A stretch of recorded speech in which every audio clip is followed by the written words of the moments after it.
চলে গিয়েও রাজনীতির রং ভুলিয়ে সকলকে এক করে দিলেন আবু হেনা। গত 20 জুলাই কলকাতায় সল্টলেকের বাড়িতেই প্রয়াত হন রাজ্যের প্রাক্তন মন্ত্রী তথা কংগ্রেস নেতা আবু হেনা। তার প্রতি শ্রদ্ধা জ্ঞাপনে শনিবার বহরমপুর রবীন্দ্র সদনে স্মরণ সভার আয়োজন করা হয় কংগ্রেসের পক্ষ থেকে। উপস্থিত ছিলেন অধীর চৌধুরী সহ অন্যান্য বাম কংগ্রেস নেতৃত্বরা। রাজনৈতিক রং ভুলে আবু হেনার প্রতি শ্রদ্ধা জানাতে উপস্থিত ছিলেন বিজেপি নেতা শাখারব সরকার সহ অন্যান্য নেতৃত্বরা। মানসিক স্বাস্থ্যের জন্য সবার আগে যে নামটি মনে ভেসে ওঠে, সুস্থ মনের ঠিকানা মনোবীক্ষণ। যোগাযোগ নাম্বার 7477799513। মুর্শিদাবাদ জেলার অন্যতম রাজনৈতিক ব্যক্তিত্ব আব্দুস সাত্তারের পুত্র আবু হেনা 1991 থেকে 2021 সাল পর্যন্ত লালগোলার কংগ্রেস বিধায়ক ছিলেন। 2011 সালে প্রথমবার মন্ত্রী হন। 2021-এর বিধানসভা ভোটে প্রথমবারের জন্য পরাজিত হন তিনি। গত 20 জুলাই কলকাতায় সল্টলেকের বাড়িতে প্রয়াত হন আবু হেনা। বার্ধক্যজনিত কারণে দীর্ঘদিন ধরে অসুস্থ ছিলেন। মৃত্যুর আগে পর্যন্ত মুর্শিদাবাদ জেলা কংগ্রেসের সভাপতি ছিলেন তিনি। তার প্রতি শ্রদ্ধা জ্ঞাপনে শনিবার বহরমপুর রবীন্দ্র সদনে স্মরণ সভার আয়োজন করা হয় কংগ্রেসের পক্ষ থেকে। উপস্থিত ছিলেন প্রাক্তন সাংসদ অধীর চৌধুরী, সিপিআইএমের জেলা সম্পাদক জিল্লার রহমান সহ অন্যান্য বাম কংগ্রেস নেতৃত্ব। আবু হেনার পুত্র উপস্থিত ছিলেন। তৃণমূলের কোনো নেতৃত্ব উপস্থিত না থাকলেও রাজনৈতিক রং ভুলে আবু হেনার প্রতি শ্রদ্ধা জানাতে উপস্থিত ছিলেন বিজেপি নেতা শাখারব সরকার সহ অন্যান্য সমস্ত দলের নেতৃত্বরা। রাজনৈতিক মহলে পরপর 2 নক্ষত্র পতন আবু হেনা ও প্রমথেশ মুখার্জির মৃত্যুতে শোক প্রকাশ করেন অধীর চৌধুরী। আবু হেনার সরলতা, সততা, নিরহংকারের কথা স্মরণ করে রাজনীতি করলে রাজনৈতিক গুণাবলী অনেক বাড়বে বলে জানান অধীর চৌধুরী। রাজনৈতিক জীবনে আবু হেনার সঙ্গে একসঙ্গে কাটানো মুহূর্তে স্মৃতি রোমন্থন করেন তিনি। হেনা সাহেব আমাদের মধ্যে নেই, নিশ্চয়ই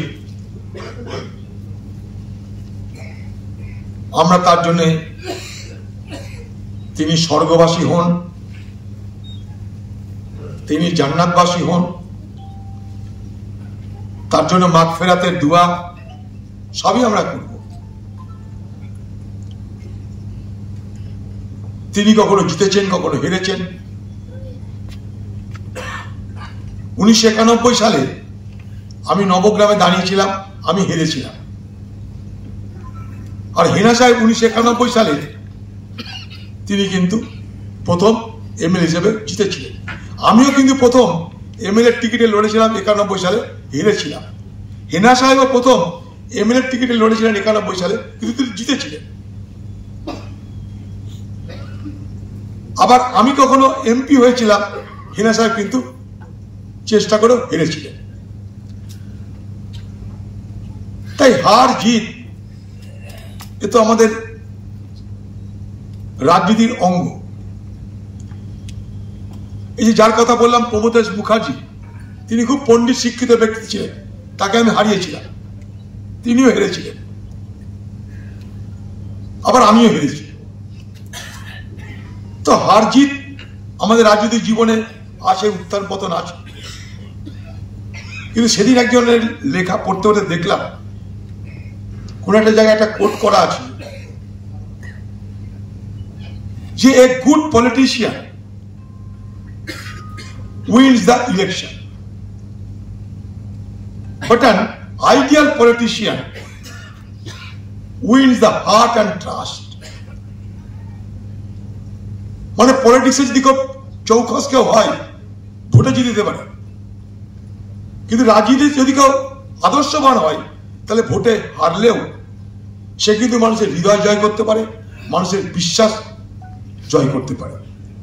তো হেনা সাহেবদের দেখে আমি নিশ্চয়টা বলবো, হয়তো সে ভোটে হেরেছে কখনো, কিন্তু একথা নিশ্চিন্তে বলা যায়, নির্দ্বিধায় বলা যায় যে তিনি কিন্তু মানুষের অন্তর এবং বিশ্বাস অর্জন করতে সক্ষম হয়েছে।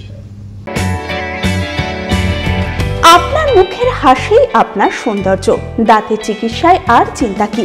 চলে আসুন স্মাইল হেভেন ডেন্টাল ক্লিনিকে। এখানে বসছেন বিশিষ্ট ডেন্টিস্ট ডক্টর সোহিনী হালদার। দাঁতের এক্সরে থেকে শুরু করে টুথ ইমপ্ল্যান্টের মতো অত্যাধুনিক দাঁতের সমস্ত রকম চিকিৎসা করা হয় এখানে। তাই দাঁতের যে কোনো সমস্যায় আর দেরি না করে আজই চলে আসুন স্মাইল হেভেন ডেন্টাল ক্লিনিকে। বিশদে জানতে যোগাযোগ করুন। ঠিকানা স্মাইল হেভেন 37 ভট্টাচার্য পাড়া lane, Annapurna apartment, ground floor, Baharampur, Murshidabad. Mobile number 9038997009।